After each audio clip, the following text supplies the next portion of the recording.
Dieu est bon. En tout temps. En tout temps. Dieu est bon. Et même lorsque le temps change. Dieu reste bon. Amen. Amen.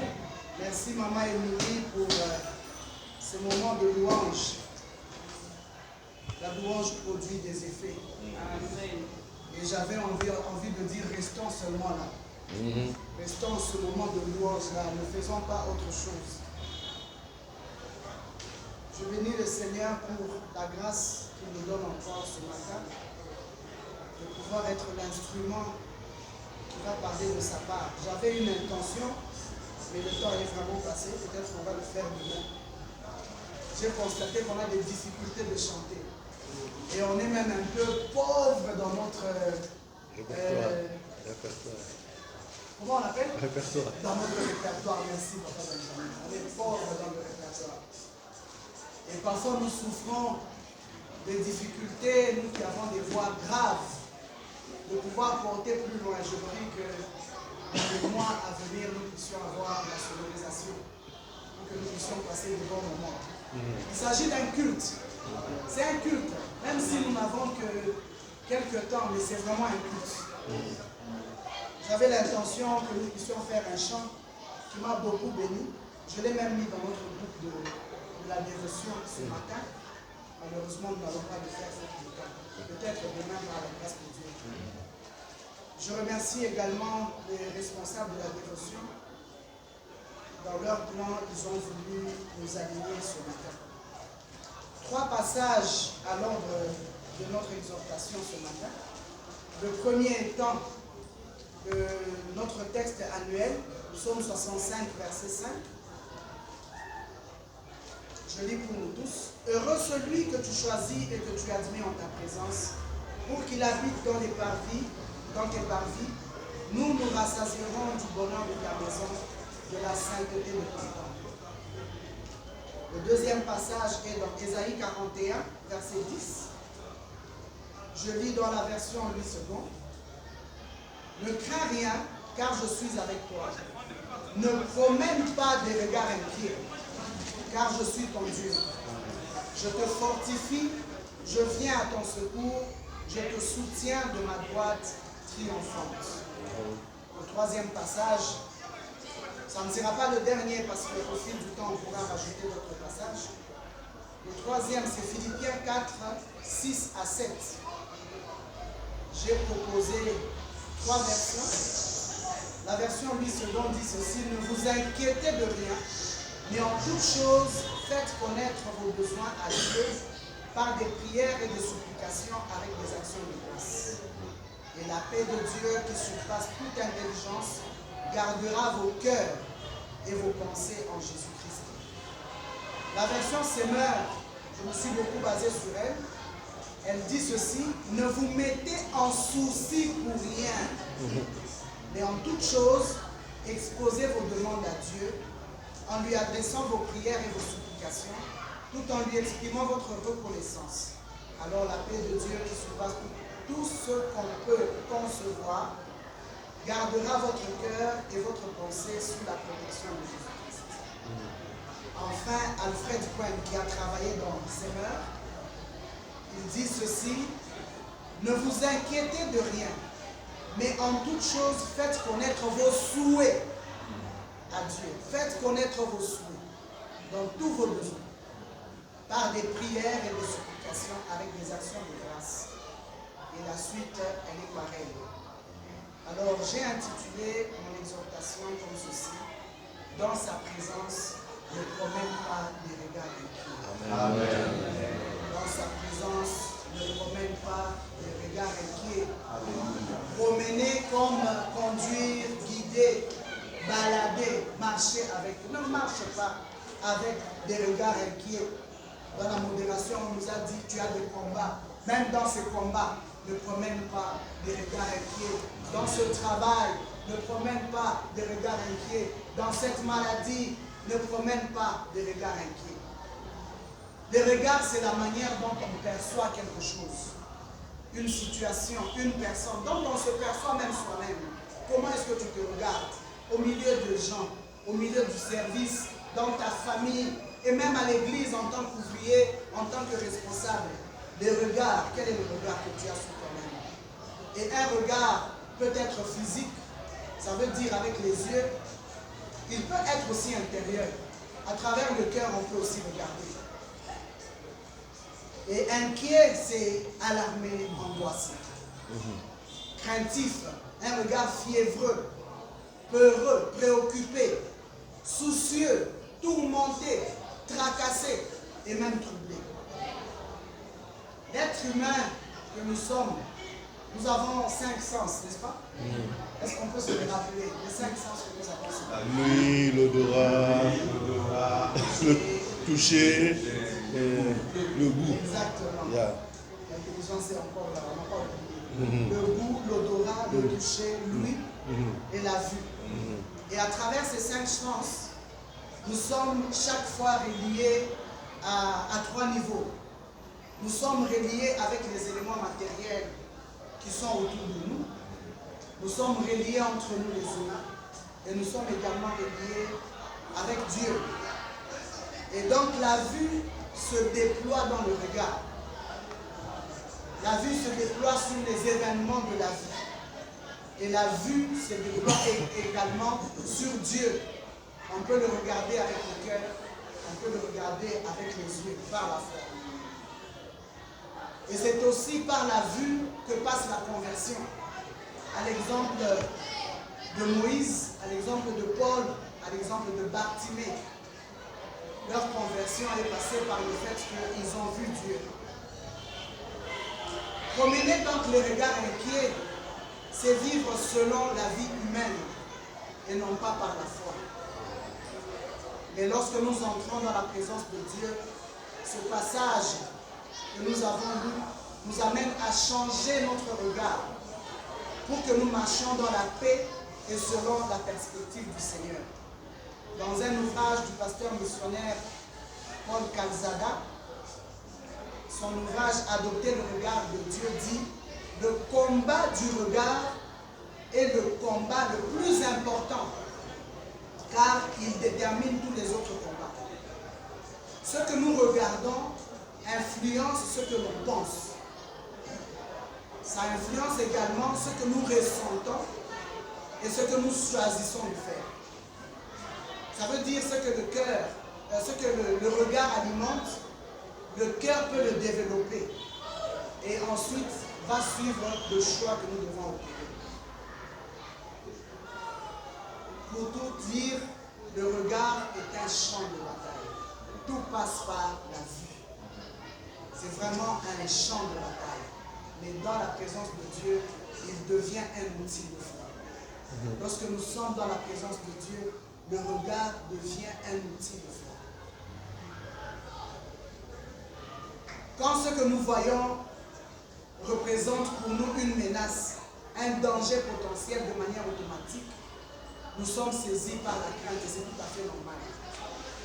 La crainte, parfois, nous sommes saisis par la peur d'être oubliés. C'est le même sujet pour lequel je prie depuis des années. Mais nous sommes atteints par des moments, par la crainte. Nous commençons à promener des regards inquiets. Cette maladie persiste. Le médecin a fait des examens, il a fait des investigations. Ça reste la même chose. Ce dossier que j'avais soumis à mes responsables n'évolue pas. Ça développe de l'inquiétude. Mais Dieu, il est amour. Il est là ce matin pour nous dire, ne crains pas, je suis avec toi. Amen. L'inquiétude persistante, bien aimée, devient une maladie. Elle devient une maladie. Mais dans sa présence, nous recevons la paix. Nous recevons l'assurance. Nous recevons la guérison. L'inquiétude affaiblit même la foi. Mais la foi, elle, lorsqu'elle est active, elle vient secouer, elle active également le ciel. Quand tu refuses de promener les regards inquiets, tu verras la main de Dieu. Yes. Ce matin, je t'exhorte, refuse de promener les regards inquiets. Ce n'est pas la fin du monde. Si les autres ont été promus et que toi tu es encore en train d'attendre, ce n'est pas la fin du monde. Il y en a qui ont reçu une parole d'élévation. Ça a été attendu plusieurs années.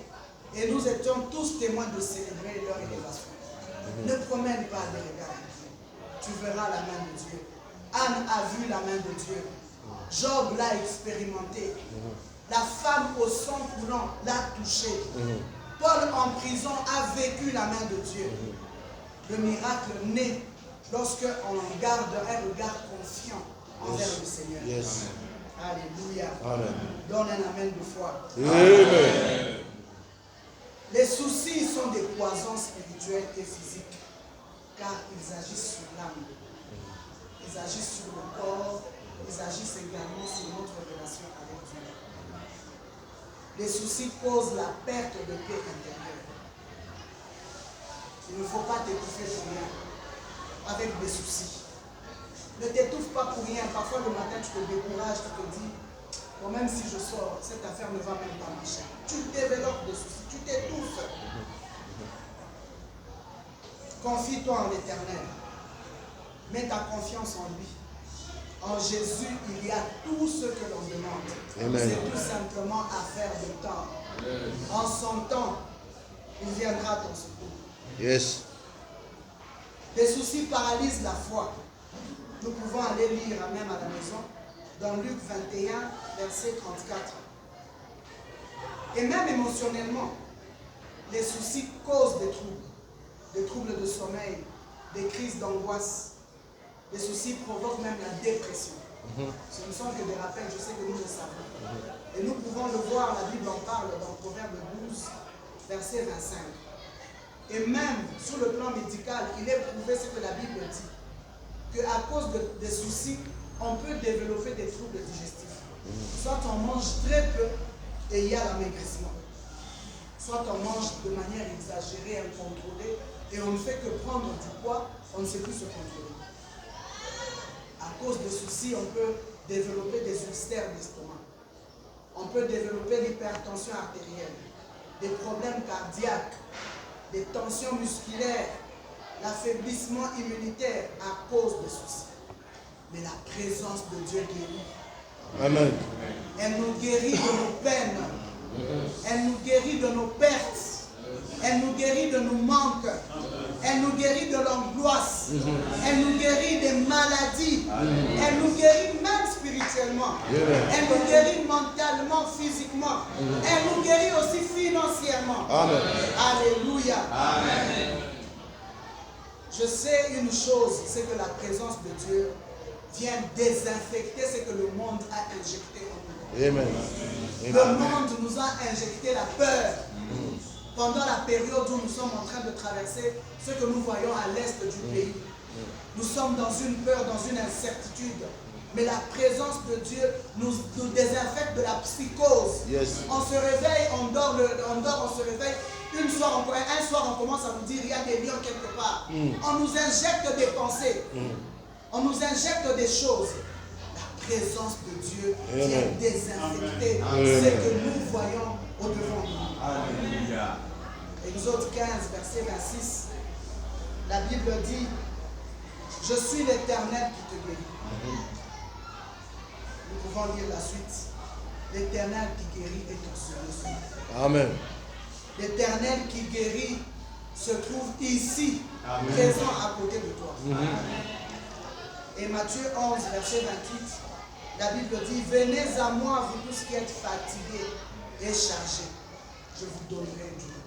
Yes. Ce matin, je t'en supplie, ne sors pas de cette porte avec ce fardeau qui t'accompagne tous les jours. Ce fardeau sur tes épaules, ce fardeau sur ta tête, ce fardeau sur ton dos. Ne sors pas de ce lieu avec ce fardeau.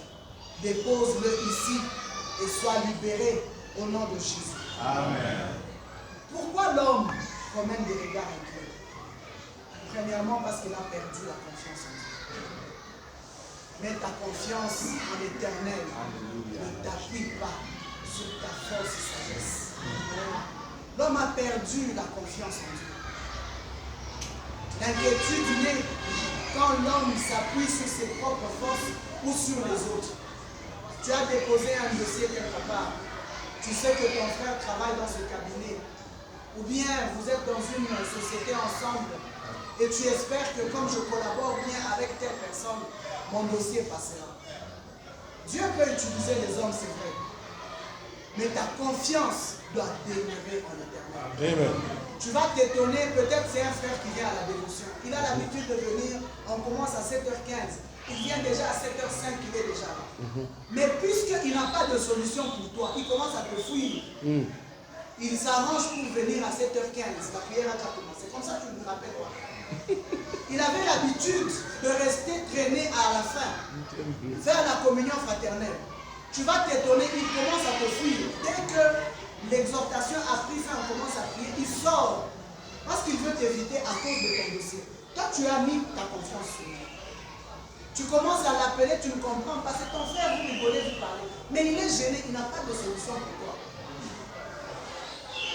Peut-être même qu'il commence à rejeter tes appels. Il y a le téléphone. Ne passe plus. Appelle le ciel ce matin pour ton dossier. Amen. Appelle le ciel.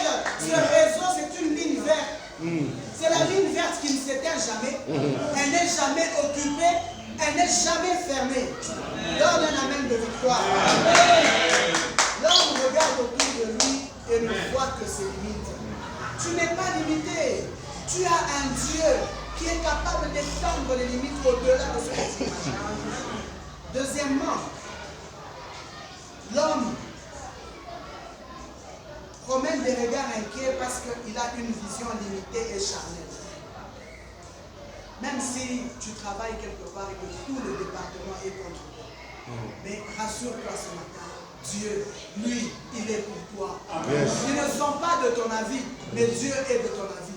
Ne change pas de camp, reste ferme, ne promène pas des regards inquiets. Tu ne comprendras pas, eux-mêmes, ils vont commencer un à te rejoindre dans ton avis. Parfois, nous sommes en équipe avec des gens qui n'ont pas la foi. Eux, ils sont là en train de promener des regards inquiets. Ils se disent, ça ne marche pas. Cette boîte ne marche pas. Comme la modératrice l'a dit, on commence à se poser des questions. Mais ça ne va pas à l'église. L'année passée, on a connu un incendie. Quelque temps en arrière, il y a un frère qui a failli mourir parce qu'un carreau est tombé sur lui. Quelqu'un même, un chrétien, un ouvrier, se dit, il faut que ça me ramasse. L'église,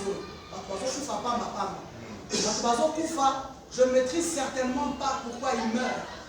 Mais ce que je peux faire en tant que sentinelle, c'est de me lever en prière. C'est de ne pas promener des regards inquiets. C'est de porter l'homme de Dieu en prière. C'est de porter mon église en prière. C'est de me lever debout et de ne pas promener des regards inquiets. Alléluia. Un exemple dans la Bible, il s'agit d'Élisée dans le livre de Rois, 2 Rois 6, versets 15 à 17. La version Seigneur dit ceci: le lendemain matin, le serviteur de l'homme de Dieu se leva de bonne heure et sortit. Il vit qu'une troupe entourait la cité avec des chevaux et des chars. Le serviteur dit à son maître: ah mon Seigneur, qu'allons-nous faire? Élisée répondit: n'aie pas peur, car ceux qui sont avec nous sont plus nombreux qu'eux. Puis il pria: Éternel, je t'en prie, ouvre les yeux pour qu'il voie. L'Éternel ouvrit les yeux du serviteur qui vit la montagne pleine de chevaux et de chars de feu autour d'Élisée. Je prie ce matin que le Seigneur t'ouvre les yeux, que tu vois cette armée qui te sécurise, que tu vois cette barrière qui empêche à tous tes oppresseurs de s'approcher de ta vie, de s'approcher de tes projets, de s'approcher de ton corps, de s'approcher de tes finances, de s'approcher de ton église, de toucher à ton travail, de porter atteinte à ta santé spirituelle et même à ta santé physique. Je prie que tes enfants soient sécurisés. Comme ce chant qui dit: ouvre mes yeux que je voie ton armée qui m'entoure. Que tu voies ce matin cette armée qui t'entoure. Ne sors pas d'ici désespéré avec ce fardeau. Je prie que tu voies ces chars de feu autour de toi. Sans la lumière de Dieu, l'homme voit seulement les ennemis. Les ennemis seront là. Ils feront la guerre, mais jamais ils ne vont pas vaincre. Sur le ring, nous n'allons pas descendre. Nous allons continuer à combattre sur ce ring-là. On verra qui descendra de là. Je vais demeurer dessus parce que je sais qu'autour de moi, Alléluia. Donne un amen de victoire. victoire.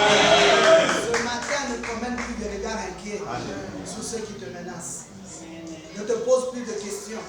Le temps est parti. L'homme promène des regards inquiets parce qu'il est dominé par le passé. Et même parfois par le futur. J'ai aimé l'expérience de pasteur Gladys.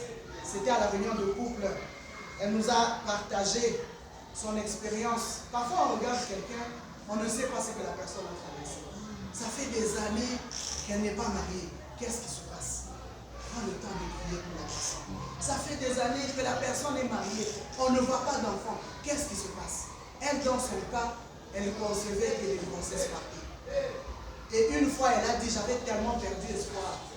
Je suis tombée malade, on a fait des examens, le médecin a dit, tu es enceinte. Des regards inquiets s'installent dans son cœur, elle se dit, c'est comme d'habitude. Je conçois et puis ça part, donc ça partira. Mais j'aime le Dieu de la Bible, le Dieu des promesses. Cette fois-là, il y a eu un message à la chair à travers un homme de Dieu qui a dit, maman Gladys, touche ton ventre. L'année prochaine, à la même période, tu porteras un enfant. Et nous avons tous entendu ce témoignage. Ne promène pas des regards inquiets. Ne promène pas des regards inquiets. Nous voulons dire comment faire pour ne pas, lorsque une situation te pousse à t'inquiéter, il faut se souvenir que Dieu voit au-delà de nos attentes. Amen. Ésaïe 55, versets 8 à 9. La Bible dit, mes pensées ne sont pas vos pensées. Nos pensées visent généralement le soulagement immédiat. Je veux être guéri tout de suite. J'ai prié, je suis entré en retraite, je veux une réponse tout de suite. Tu es capable, Seigneur, aujourd'hui de parler à une personne qui est même un prophète. Tu es capable de donner une solution. Mais ce que j'aime avec le Seigneur, il travaille pour une solution éternelle. Ce n'est pas pour aujourd'hui. C'est vrai, on aime chanter Nzambi Alléluia. Oui, il est capable de le faire. Mais lui, il est le Dieu qui travaille pour une œuvre éternelle. L'œuvre pour laquelle on parlera un jour. On parle de la femme au sang coulant, on parle de Job. Demain, on va dire, il s'agit de tel frère, il a eu tel problème, il a prié pendant 10 ans, et voilà ce que le Seigneur a fait. Comment il faut faire? Il faut persévérer, comme Jésus a fait, face à une réponse difficile. Il a lutté dans la prière, il a choisi la soumission confiante au Père, et Dieu l'a fortifié. Jésus a changé son regard inquiet en regard de foi dans sa présence. Ne promène pas des regards inquiets. Nous voulons prier pour toi ce matin.